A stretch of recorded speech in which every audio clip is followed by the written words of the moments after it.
Sally, Raumtour. Jetzt gibt's eine Raumtour. One Punch Man mit Tür. Hui! Ah, da hat's Geblümsel am Fenster. Und da sieht man, wie gross ich bin.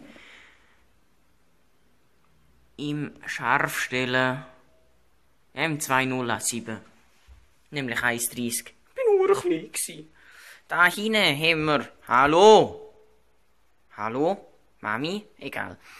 Also, da haben wir Pult, Betty. Ich schlafe um Schildzeug, das macht mich gescheiter. Lämpli, Handy, Bildli, Bild,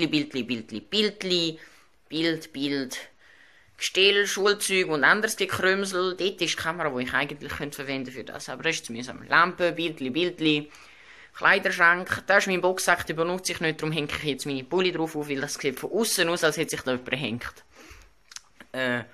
Lampe, Zeugs, und da bin ich unterbrochen worden. Ich bin viel zu enthusiastisch. Kabeli, Pinguin, Lego, Zeugs, Schachteln, Schubladen, Schachteln, Zeugs, Bücher, 50 an der Zahl, ich habe es gezählt.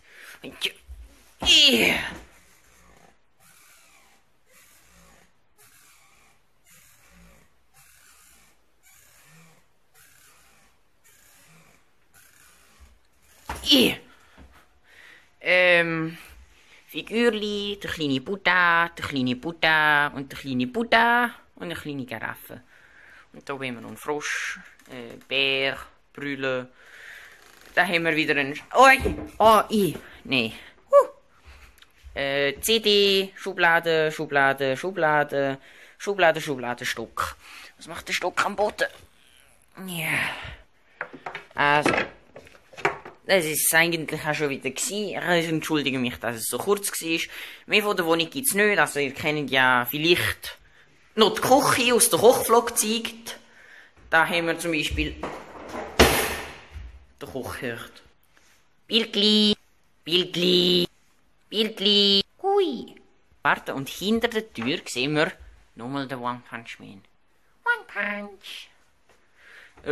Da haben wir noch Matratze, ich weiss nicht. Und ein Didgeridoo. Ich bin professioneller Didgeridoo-Spieler. Da haben wir eine Lampe.